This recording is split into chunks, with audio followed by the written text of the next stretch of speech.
Buongiorno e benvenuti a tutti. Good morning and welcome to the Juris Diversitas 8th General Conference.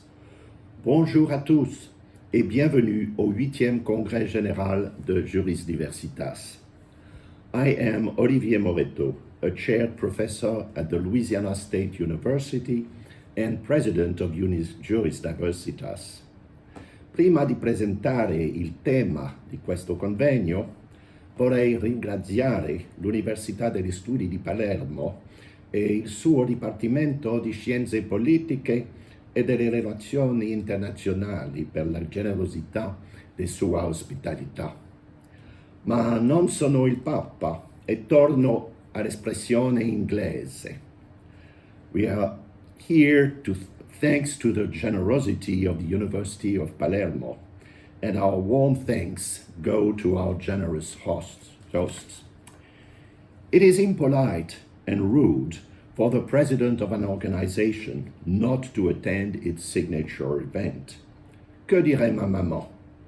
My late mother would have disapproved, except for insuperable family reasons. When my wife fell seriously ill, I was in Lyon, France, taking care of my aging father. He accepted my flying back home and ordered that I stay to take care of Marie Antoinette, asking me not to come back to attend his funeral. He died a few months later, and I have not yet visited his grave. I promised my wife not to travel more than 2 hours away from home, which allows for rare visits to New Orleans. I am a family man, like the many Italians who settled in Louisiana, mostly from Sicily. Palermo is nowhere off the map of Louisiana, except as a street in the town of Plaquemine. I pass Sorrento on my way to New Orleans, but as beautiful as Louisiana is, it is no alternative to Palermo. The word alternative brings me to our topic. We last time visited the dark side of the law, la face cachée du droit, in our online conference of June 2021. This time, you meet in person with me in absentia to discuss dystopian visions of the law, regard dystopique sur le droit. At Juris Diversitas, we like to look at law and norms in unexpected ways, leaving conventional perspectives to others. Our topic is an invitation to explore alternative histories with the question, what if, at its core? What if a significant event or development had turned the other way? Our call for paper, drafted by Ignazio Castellucci and revised by our executive committee, reads, "We can learn a lot about our history and present from a rigorous exercise of this kind. At any critical historical junction, struggles occur and different forces and tensions collide, followed by a history written or rewritten by winners. Many historic elements get lost in narration. Dystopian, alternative histories highlight societal elements that often survive and keep operating undercover for a long time despite having officially been lost. The focus, as you see, is on alternative history, searching for what may have been left in the dark to better understand our reality and our laws. In that sense, we prolong our work on the dark side of the law, which will soon be published. By the way, the videos of our past conference are accessible from our website from the events menu. The word dystopia, however, takes us one step further. It is a compound of the prefix dys and the word utopia, a mot valise as we put it in French. This appears in medical terms to point to what goes wrong, what is bad, what is difficult. Think of dyslexia or dystrophy. In the more general language, we have dysfunction.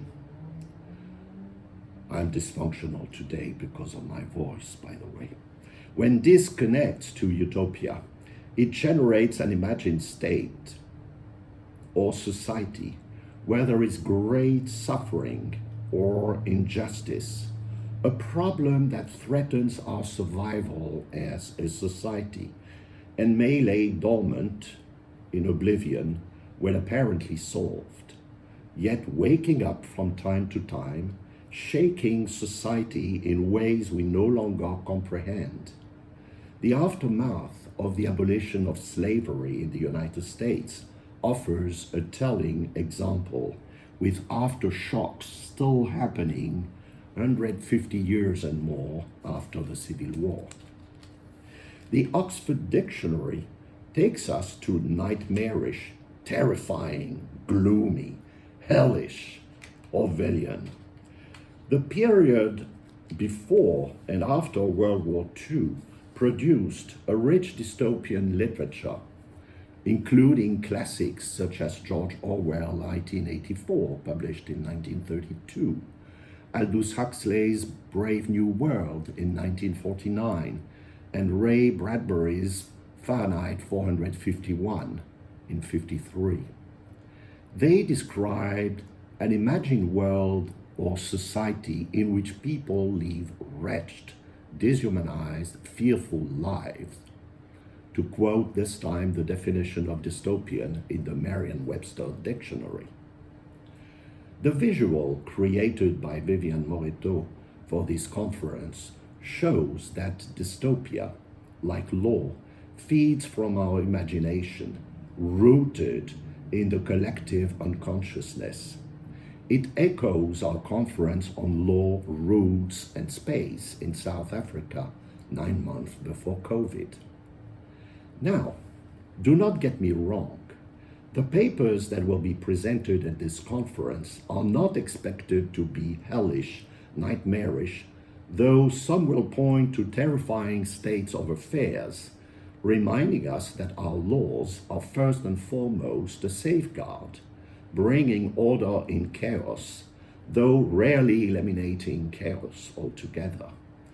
Even if our focus is on the alternative rather than the fearful, our discussions will no doubt point to gloomy perspectives. Our group dynamic may go one way or the other, which is the core of the world alternate. Dystopia is everywhere these days, not only in books, films, and series, but in the reality of this world. Think of artificial intelligence. Can anyone tell whether I used ChatGPT to prepare these remarks? I swear I did not, but do I tell the truth? Who is going to control our thoughts and lives 5 years from now? Will the truth survive? Can we trust humans to control their inventions? Or will computers take over, like Computer Hall in 2001, A Space Odyssey? Our present choices or absence thereof can generate dystopia. Think also of our relationship to nature. Westerners have long looked down at primitive or uncivilized people living in harmony with nature, human beings like plants and animals belonging to the land rather than owning it, being subjected to Pachamama, as they say in Latin America. With the support of religion and the Enlightenment, the Western world developed cultures and legal systems where man, by the will of God for some or by natural law for others, is given ownership of nature and its resources, bountiful and allegedly unlimited. Yet in the 18th century, some philosophers saw the limits. Jefferson, for instance, knew that we do not own resources but hold them in usufruct so that they can benefit the generations coming after us, which echoes with managing them as good family father, the pater familias inherited from Roman law. Choices made by the global North are based on a shared belief in progress and development, leading to the overexploitation of resources, causing the extinction of countless living species, and threatening not the planet but humankind itself. Successful international efforts allowed to restore the ozone layers that protect life on the planet. In the late 1970s, the US took the lead of an international effort to curb carbon emissions to mitigate what we called then the greenhouse effect, a life-threatening danger scientifically established for decades. And then what happened? What made the US turn their back to this effort? One man did it, just one man.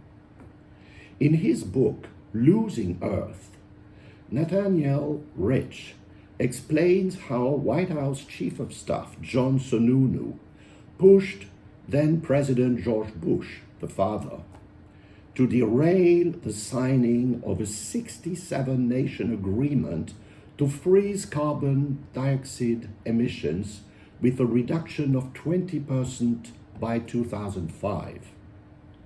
Losing Earth is a must-read. This turnaround dramatically slowed down timely action. It threw us into what is becoming a dystopian world. People are displaced to escape huge fires. Canada lost over 33,000 square kilometers of forest in 2023 alone. This is the surface of Belgium, or even more, the surface of Sicily and much of Calabria. Day in and day out, the news confront us with flooded homes and floating cars, people running to higher ground to save their lives. And this is just the beginning. Now turn me off. I will meet you live this afternoon at the Juris Diversitas general meeting. For the time being, I am in a dystopian sleep as it is 2:30 a.m. in Louisiana. This gloomy introduction may be the cause of a self-induced nightmare. Please call me, wake me up. I'm shivering. Well, I wish you a most stimulating and joyful conference. I insisted that the conference schedule gives you time to discuss and get together as we are at last off the Zoom age. You will have 30-minute coffee breaks, reasonably long lunch breaks, our recipe for success in Lausanne, Aix-en-Provence, Limerick, Baton Rouge, Lyon, and Potchefstroom. Salvatore Mancuso has drafted a wonderful schedule with a merciless president on his back, sending him to the drawing board several times so that the conference participants can have the best experience possible here in Palermo. I was there once in 1979. I hope to visit again some other time.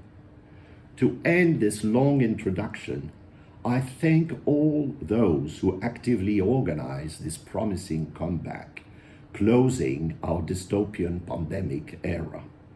Thank you all for being here, presenting and participating in this conference. Que la fête commence. Let the festivities begin. Merci.